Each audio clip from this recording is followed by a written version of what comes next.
Sir, जब से हरियाणा का नतीजा आया, उसके बाद महाराष्ट्र का नतीजा आया, कांग्रेस पार्टी ने, विपक्षी पार्टियों ने ईवीएम्स पे एक बार फिर से सवाल खड़े कर दिए। अब उनको लगता है कि ईवीएम्स में कुछ ना कुछ तो गड़बड़ है। नए जो ईवीएम्स बन रहे हैं उसमें अमित शाह जी ने, मोदी जी ने कुछ एक ऐसा चिप कुछ डाल दिया है कि अब ईवीएम्स पे उनका विश्वास उठ गया। देखिए, लोकसभा चुनाव ईवीएम में होता है नहीं, लोकसभा चुनाव ईवीएम में हुआ था।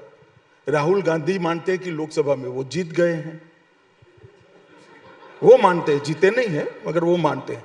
तो ईवीएम बरोबर था। झारखंड में टप से शपथ लेकर सत्ता में बैठ गई, ईवीएम बरोबर है। महाराष्ट्र में जनता ने पटकनी दे दी तो महाराष्ट्र में ईवीएम खराब है। हरियाणा में पटकनी दे दी, हरियाणा में खराब है। अब वो कहावत है, नाचना न आए आंगन टेढ़ा, ऐसी बात है भैया। और ईवीएम पर भारत के चुनाव आयोग ने पूरा 3 दिन सार्वजनिक एडवर्टाइज देकर कहा कि ईवीएम हैक हो सकता है, ये ईवीएम पड़ा, कोई भी एक्सपेरिमेंट कर बता दो।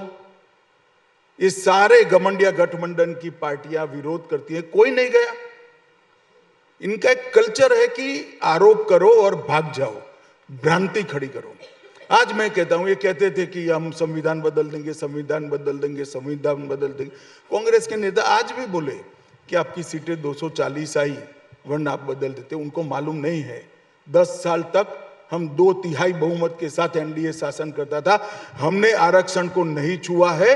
कांग्रेस पार्टी ने मुस्लिम आरक्षण देकर एससी, एसटी, ओबीसी के आरक्षण को कम करने का काम किया, हमने नहीं किया है।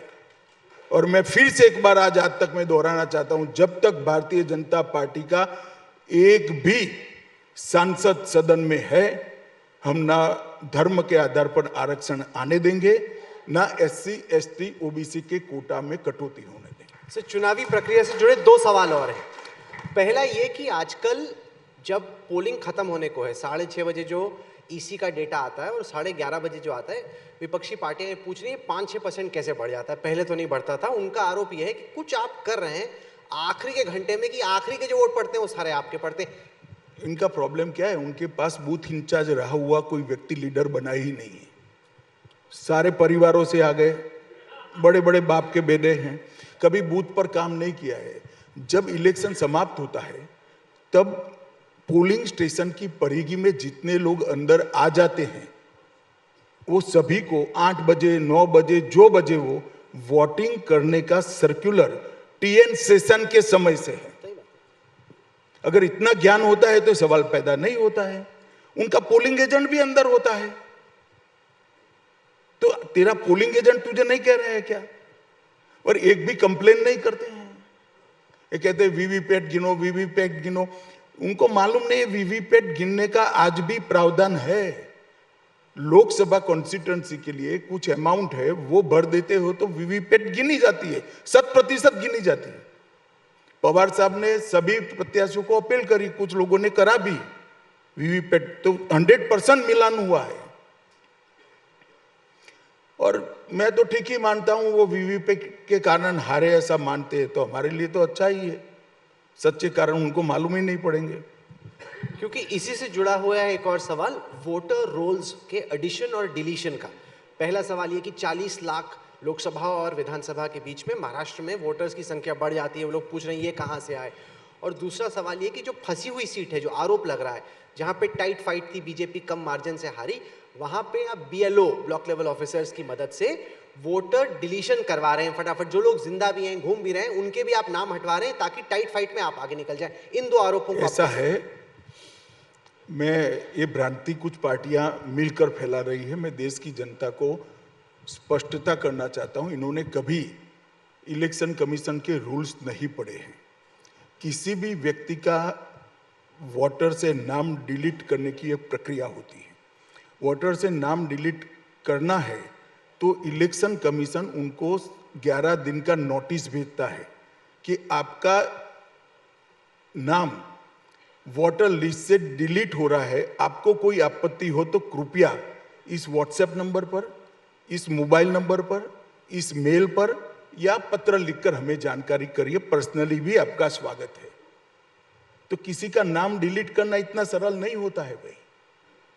अगर हार के कारण इसी मैदान में ढूंढने हैं तो मिलते रहेंगे। पर आपको आपका कहना है कि इस तरीके से, क्योंकि कांग्रेस को लग रहा था, जो आरोप कांग्रेस पे उनके एलाइज ने लगाया कि वो इतने जागरूक नहीं थे, तो बीजेपी ने फटाफट जहां टाइट सीट थी वहां पे नाम डिलीट करवा दिए, इनको पता भी नहीं चला और नाम डिलीट हो गए टाइट फाइट। ऐसे नहीं होता है, नोटिस जाती है राहुल जी, आप तो कम से कम थोड़े डेप्थ में जाओ।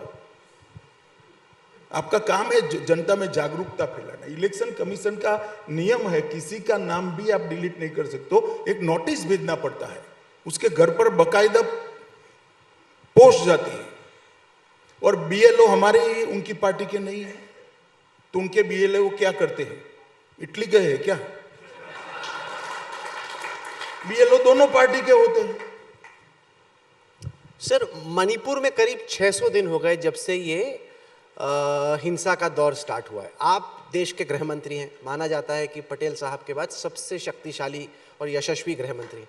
आप 600 दिन में ये प्रॉब्लम क्यों नहीं सॉल्व कर पाए?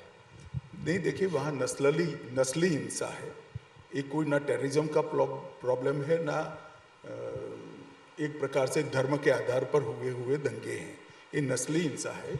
मणिपुर का एक इतिहास है, मैं इससे एक्सक्यूज के रूप में नहीं कह रहा हूँ, बैकग्राउंड बता रहा हूँ। जब भी मणिपुर में नस्ली हिंसा हुई, 1-1.5 साल तक ये चला है, कई बार 3-3 साल चला है, और बहुत सारे लोग इसमें मारे गए हैं।